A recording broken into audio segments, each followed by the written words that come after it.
pajamas, but that would be amusing.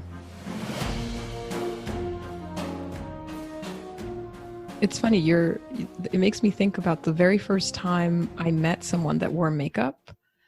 I was like 13 maybe, or 12 years old.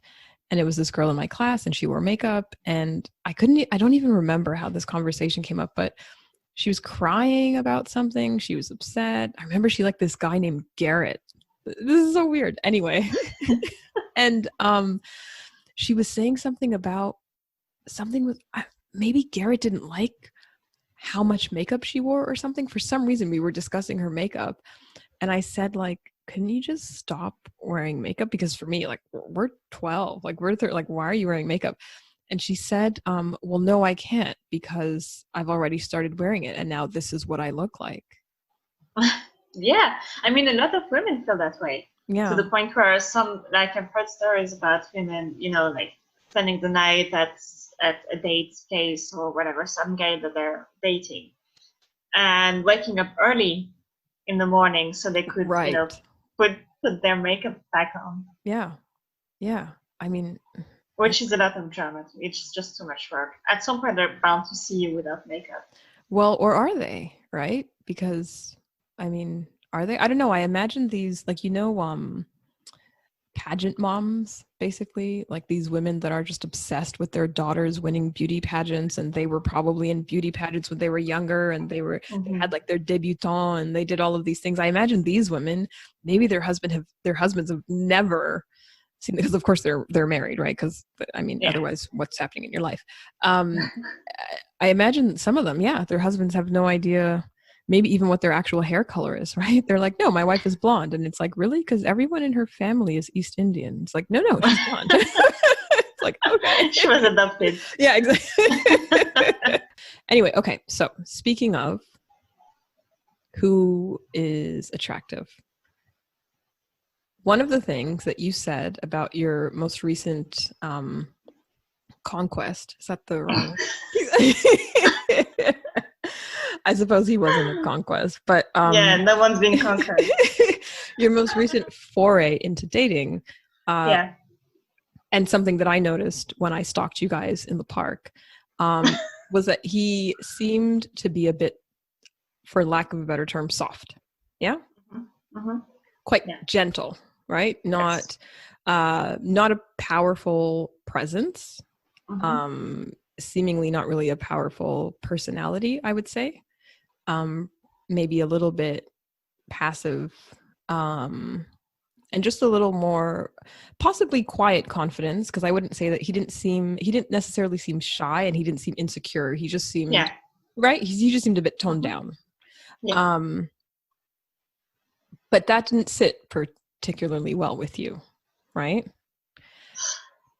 Yeah. Well, that's basically kind of the opposite of what I usually kind of am attracted to, which generally leads me to my downfall, which is he is actually, you know, he's, I don't want to use the term nice, because that implies like this idea of the nice guy. 100% though. Yes.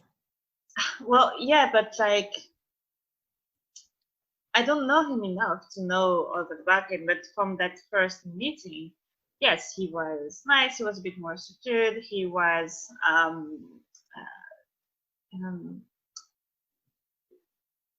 quite keen to show that he was interested. Oh, and how unattractive for someone to let you know that they're interested in you.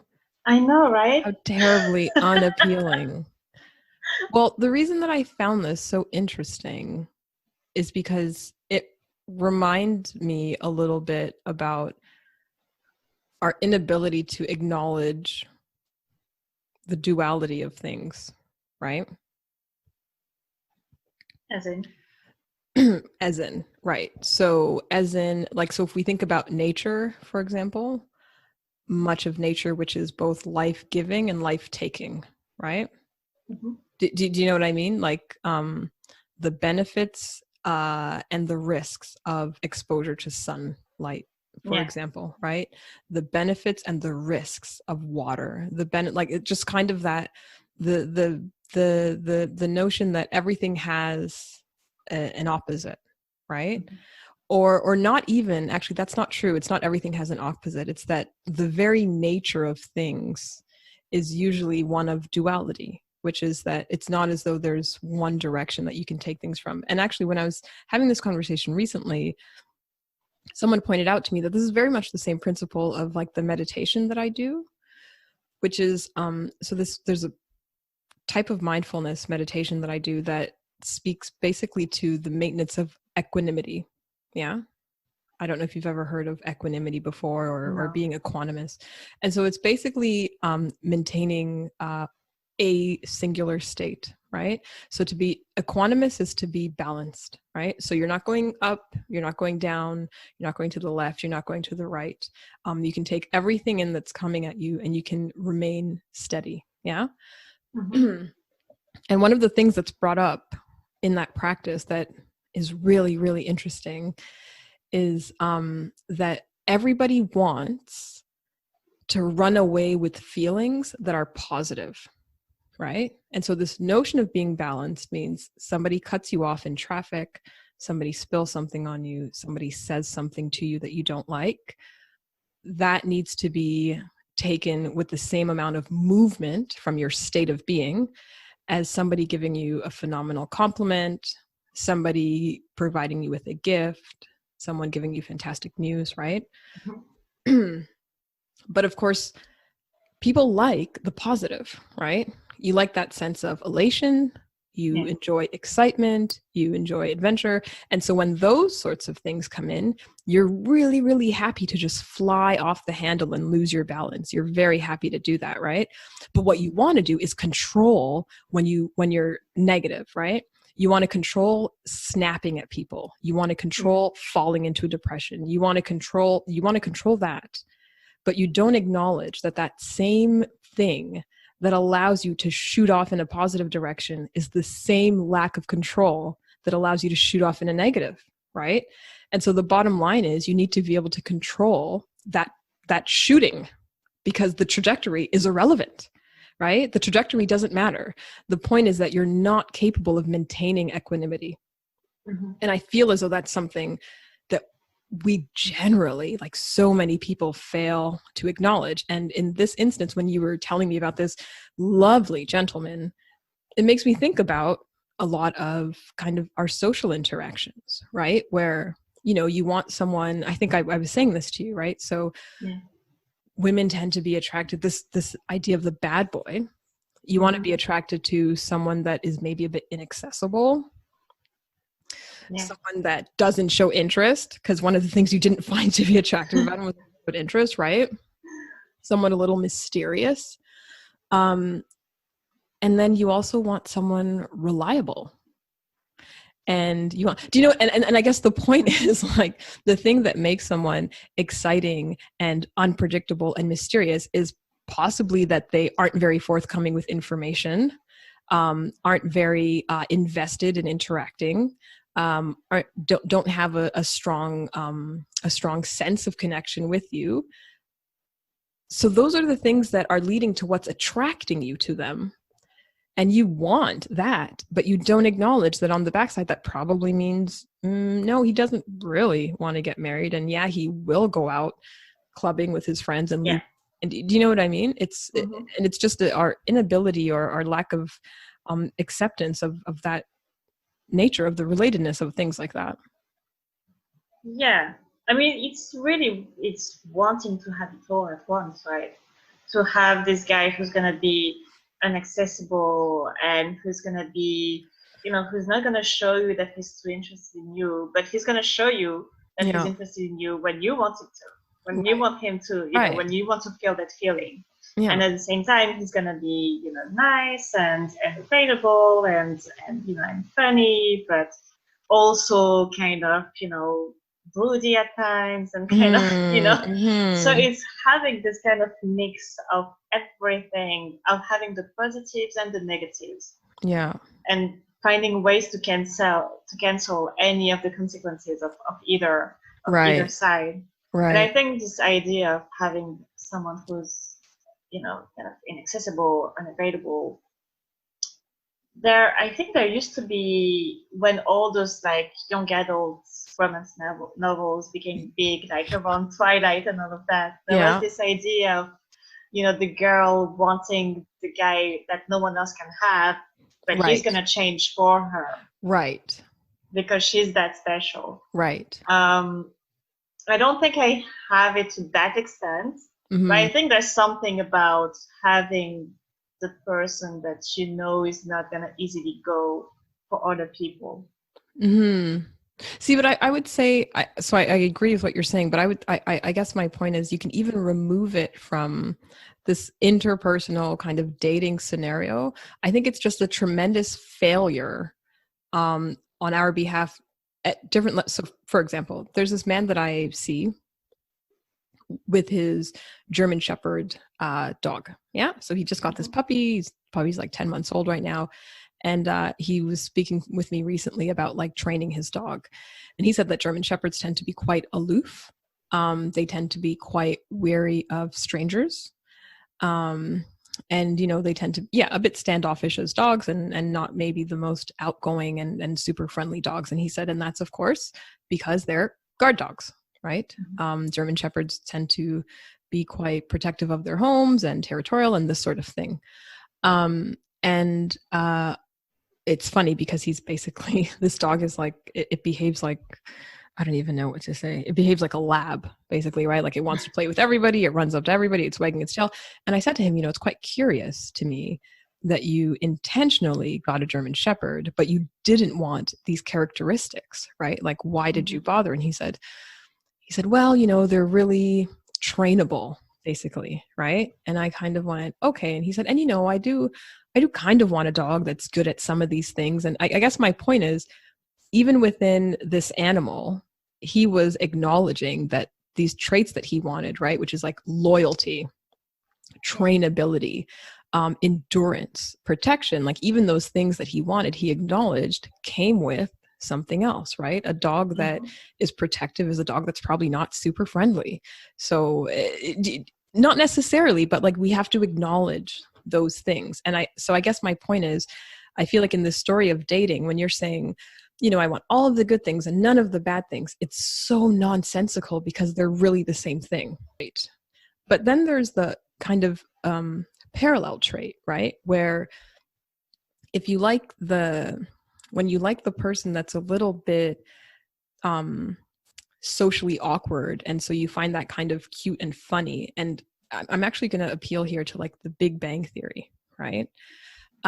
Where I quite liked, I don't think they always did this very well, but at some point, did you ever watch the Big Bang Theory?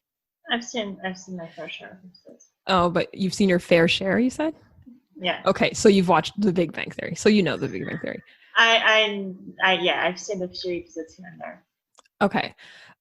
One of the things that I quite liked about it was I felt like if they really did a good job later on in the series showing the reality of the Sheldon character, right? Because through the whole show, it's like he's this quirky, weird, and like, yes, he's hurting people's feelings. And you're sympathizing with his friends because you're like, oh my God, what would it be to be friends with this asshole? But later on, like when he has his relationship with Amy and stuff, and when, his relationships are just developing with all of his friends, they start actually showing like he actually doesn't get it. And it's really frustrating to not get it, right? And so as quirky and funny and great as it is to kind of accept this person that, thinks a little bit differently, you don't acknowledge that like yes, he's very, very different. And there are two sides to that, right? There are a couple of things that come out of that. And sometimes I feel like, this friend of mine, George, that I've spoken to you about a lot, he is one of these people I feel sometimes that, really is incapable of acknowledging that, you can't like what you like about basically a trait that originates from the exact same place. And I think that that's a little bit of what's happening with you and this poor suitor of yours, where do you know what I mean though? Like you want these traits that They come I with mean, things. yeah. I mean, it's a little. Yeah, no, I guess that's it. But the thing is that I'm not against the traits that he has. Yeah. It's a bit more about the ones that I wouldn't say the ones that he doesn't have, because they don't necessarily go with the ones that he has. No, but that is Um, what it is, right? It's the traits that you want him to have. yeah. You don't want him to have the mirror image of those traits. Do you get what I'm Yeah, saying? but Like, I mean, yes, I get what you're saying. But at the end of the day, I guess the main issue is that even if I understand rationally what would be, a good person to be yeah, with, and yeah, to, and try at least to have a relationship with, yeah, it still doesn't create this attraction. sure. And so you're stuck in that place where, yes, it's nice, but, and there's always that. And then if you try and have something with, one of those guys who's, the unattainable type, Yeah, well, then it's like, oh, that's, yeah, instant attraction. But maybe 5 minutes into it, you're like, oh, wait, no, that's, well, already I'm frustrated because yeah, he's not yes, as exactly, nice, he's not giving me exactly. the attention I want, he's not. But how do then there needs to be a need to reconcile Yeah, those two things and find a way to find attraction in the guy that you probably would be happier with, yeah, but do not feel yeah. that level of, of attraction. No, I get it, and I guess yes, I think that the challenge is precisely what you said, like reconciling that what you're, the first thing is, why are you finding that attractive, right? Because it's not you. A lot of women find this to be attractive. And actually, I thought of you, and one of the reasons I thought about discussing this after speaking with you is that I was streaming an episode of Bachelor in Paradise. Have you ever seen this show? No. Is it like The Bachelor? Ridiculous. It's It just is like the normal. everyone that failed on The Bachelor or The Bachelorette, basically.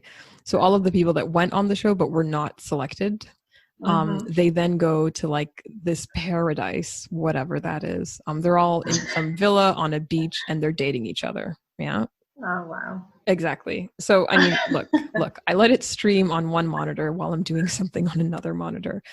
But this very Yeah, interesting. you're watching the India matchmaking thing on the other Exactly, monitor. exactly. One monitor is Indian matchmaker, one exactly. But this very interesting storyline emerged, right? So there was this girl and she was dating this guy, and this guy aesthetically looked like a man's man, right? Like he was quite Mm-hmm. tall, quite muscular, shaved head. He was either black or like ethnically black, or maybe mixed a little bit, or like he could have been a light-skinned black person or like mixed, unclear, but like really just looking like a masculine guy. Yeah. But he was quite calm. Yeah, he was quite calm, he was quite passive, he was quite kind, this sort of thing. Yeah. Mm-hmm. And then this other guy came onto the island. Okay, so this other guy comes in and he's like, they paint him as like the Latin lover, right? So he's super smooth, and he was like, hey mommy, Mm-hmm. like what, like he's, yeah, you know exactly what I'm talking, you're already Yeah. like, yeah, what was his name? Yeah, yep, So he yep. comes in and this is his energy. I've seen guys like that in real Perfect. life, and I'm not attracted to that at all. Well, but okay, but here's the thing. He came in and he had this like alpha energy, right? So she Yeah. was with a male that looked alpha but didn't behave that way. And then this guy came in who didn't look as alpha as that other guy, but alpha enough, right? But had the energy, right? And so she was saying like, oh my God, I'm just so attracted to, I know I had this relationship with this other guy, but I'm just so attracted to this guy. He's just such a man. He just takes what he wants, right? This whole thing. What did this ass do within like 48 hours of arriving? He got into a fight, right? He got into a fight with someone. He got into a physical altercation with someone, which had him removed from the show. And she's there going, oh my God, I didn't want this to happen. I don't know why he behaved. And I was like, this is the side that you don't like of the characteristics you were looking for, right? Yeah. You came in, you wanted a dominant, you wanted an alpha. You wanted a guy that would take what he wanted. You wanted a guy that would defend things. You wanted a biter, right? You wanted a biter. You had someone with quiet, calm confidence. You didn't want it. It wasn't appealing to you. You wanted that like the excitement. It's like this, but this is what comes with it, right? Oh my God, I really hope wherever he goes, this music follows him around. No, but really, like, this is what you wanted. And as soon as I saw that, I thought about you, because I was like, you stupid, sorry, this isn't what I thought about you. But I'm listening to her and I'm going, you stupid, stupid woman, because how many women do that exact same thing, right? Yeah. The exact same error, that exact same, and it's unfortunate. And I don't know, you're absolutely right though. Like, how do you reconcile the fact that you're just not attracted to what maybe you ought to be, right? Yeah, but sometimes I wonder where it comes, like, if that's unrealistic expectation of having this guy who is both, you know, calm and collected and smart and funny, but at the same time he'll fight for you, but only for the right reasons. How much that comes from pop culture and from the TV shows that we watch, the movies and the books, and yeah, absolutely. where you have those perfect characters who look great, and they look handsome, and at the same time they're just the sweetest guys ever, and then something happens and they go and fight for their woman or something. But realistically, maybe those people wouldn't actually exist in real life with all those characteristics at once, exactly laid out like that. No, you're right. And actually what I started thinking about as you were saying that is, I've read a lot and I kind of pay a lot of attention to pop science and, particularly like evolutionary psychology. And I'm trying to think, like, is there some sort of evolutionary exploitation occurring here? Like, why would we have been attracted to those men? Right. And I'm trying to think about it. Like, why would you be, and of course you can appeal to the very obvious things, like, maybe these men were the ones that were more likely to be able to defend territory, right? Maybe these men, another thing to think about is maybe these men, so these men that are smooth, right, quote unquote smooth, maybe they were quite good at resolving conflicts, right? Maybe these, like, I'm not sure, but is there some sort of biological determination that's affecting this? I mean, I would expect so, but I would think that maybe every generation, or not generation, like thinking of a longer period, but every era has its own idea of, the alpha male. Where maybe originally it's someone a bit more aggressive or physically intimidating. And then depending on the demands of society, you might consider someone to be more of a smooth talker, someone who can, to be the alpha person. And now, clearly it's some Latino guy who's but now it's having kind of this, maybe it's having the mix of both, right? Having someone who has the ability to be at once, being able to negotiate when needed, but being able to fight when needed as well. Yeah, but I mean, that's the idea. I mean, the notion behind, like, evolutionary processes is that it wouldn't be able to change that quickly, right? I'm wondering how much of this is cultural, though, because we're speaking as two women from kind of, the Western world. So how much of this is cultural, even within the Western world, right? So sure, this seems to be the case in North America, and I guess parts of Western Europe, and certainly parts of Eastern Europe as well. But like, how much does this apply throughout Asia, for example? Right? Well, look at the South Korean pop bands. They don't look like alpha males. Yeah, but no boy bands. Or at bands least our ever. perception of alpha males. Understood. And yet, millions and millions of women just fall over themselves to catch a glimpse of them. But no boy bands ever do, right? Even if we think about like the boy bands, like our boy bands, they don't look like alpha male. No. Well, if you look at American boy bands, they didn't look like alpha males, but they certainly were like, they had tank tops and would show whatever muscles they had, and Yeah. would try and be a bit more, try and look a bit more buff. Not all of them, but some of them. But it's not just buff, isn't it? It's like how you behave. And I think that those guys never behaved that way because, I mean, they were controlled a lot, right? Like I think boy bands are controlled a lot, like what they can. Well, they never went into fights, but there was always, even video clips, whatever. There was always this idea of, they're perfect gentlemen to the lady, or maybe sometimes, there's this guy who's a jerk and they're coming in and like, no, none of that. Right. Yeah, all those songs, right? Like, I'll never treat you the way that he treated you. Yeah, that's right. That's right. Isn't that like a song from Shawn Mendes? And I only remember that because I watched this guy on YouTube who does reviews of pop songs. Okay. And he like the hits basically, and the song was all about exactly that. Like, I would never treat you like him. I'd never be like a jealous douchebag like him and stuff like that. But in the video, he actually acts like some guy you wouldn't want to date either, because all of a sudden he's controlling, almost like, no, you should come with me because I would never do that. And it's like, well, that completely defeats interesting the purpose. But there's always this idea of, I'm gonna save you and I'm gonna protect you. And I think I really do think that we need to question our ideas of attraction and what is attractive. I really think so, because I think it's detrimental. I think it's harmful to males, first of all, right? Because they're forced into this caricature of being a man based off of what women want.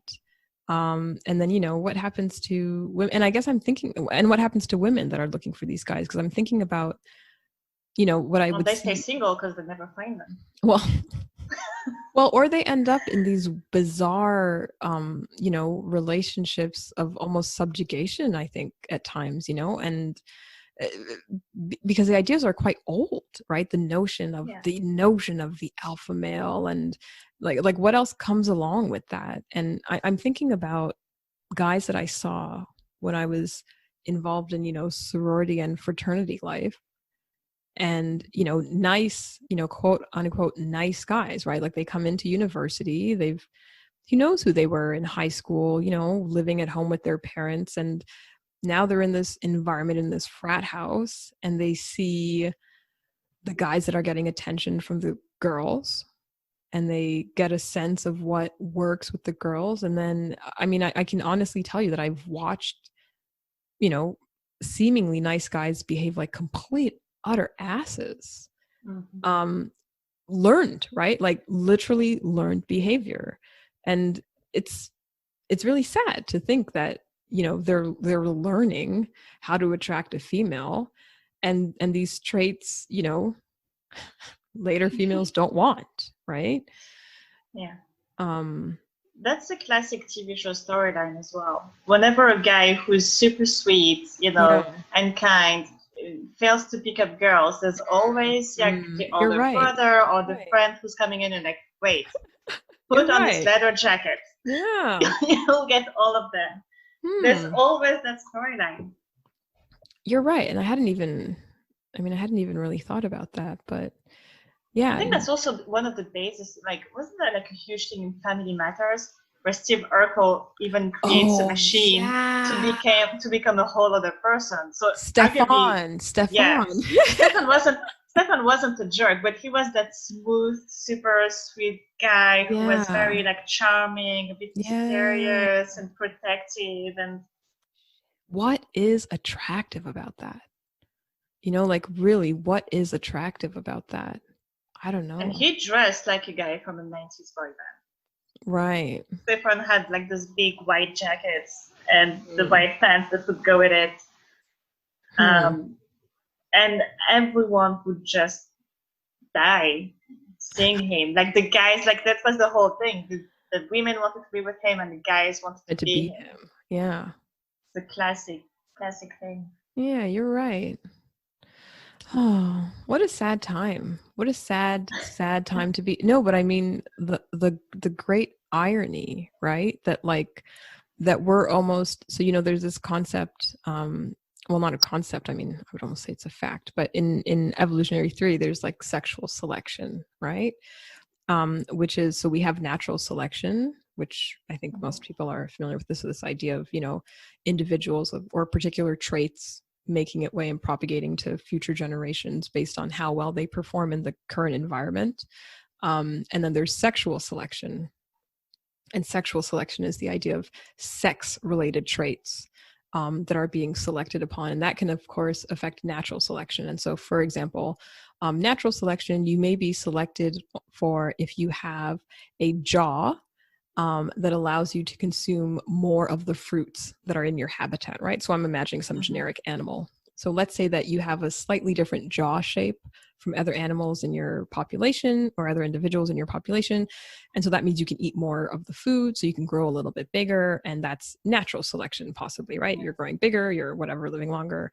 Maybe you can fight off more potential predators, right? But sexual selection, for example, would be if you maybe had a really bright patch of fur, which the opposite sex found to be attractive, right? And so in that respect, you can imagine that maybe the individuals with these fantastically, adaptive, or I don't mean adaptive in the evolution, these fantastically plastic jaws that can consume all sorts of food, maybe they don't have these really bright, nice patches, and it's only the individuals with the more limited jaws that have them. And then you're going to get this conflict because the individuals that are actually going to do best will maybe be a bit of a mix, right? Because you get those with the fantastic jaws, and so they're growing faster and more able to fight off predators. But the guys with the bright colors and the crappy jaws are getting all the chicks, right? And so they're going to be actually putting more offspring through. So sexual selection is this idea of, having traits that make you more appealing to the opposite sex. And I guess I'm just thinking the great irony that, you can almost imagine, at least socially, that human females are imposing this sexual selection on these males for these traits that we really don't want on the backside of it, right? Do you know what? And not to get too scientific, but there's also this notion of like pleiotropy, right? So the fact that one trait can actually affect many other things, and sometimes they may affect things later on in life, right? And so I think, and don't quote me on this, but I think that Alzheimer's is it Parkinson's? Oh Christ. Maybe Alzheimer's, maybe Parkinson's. There's some purported genetic links and to the development of these diseases. And of course, the question is, well, if there are these genes for these really kind of tragic diseases in humans, why are they continuing to propagate throughout the population, right? And there are a couple of reasons that you could imagine. One could be that earlier on, so this idea of pleiotropy, meaning that these genes have multiple effects, it could be that earlier on in your life, maybe even in childhood, this gene is phenomenal, right? It may do something that allows you to do way better than other individuals. And it's only later on that it kicks in and it causes some terrible disease. And the reason that it matters that it's later on is because by that point in time, you've already reproduced, meaning you've already sent your genes into the population. And so the negative impact of your genes doesn't show up until you've already successfully reproduced. And we can almost think that about all these shitty males that are running around because, by the time they're maybe 25, they've already successfully mated several times. They've maybe had multiple offspring. And therefore, the fact that they're not these great individuals later on doesn't matter because those good genes that they had that allowed them to get mates to begin with, those already been passed on. You see what I'm saying here? Yeah. And how sad is it? How sad is it that we are saying, ooh, I like these genes. Like I like gene A at the beginning. And so every female is mating with gene A. But, by the time you're 30, gene A is gone, right? Like he's disappeared or who knows, right? He run away. No, but really like this, I mean, these are things that I think about. This is what keeps me up at night. Or people, wow.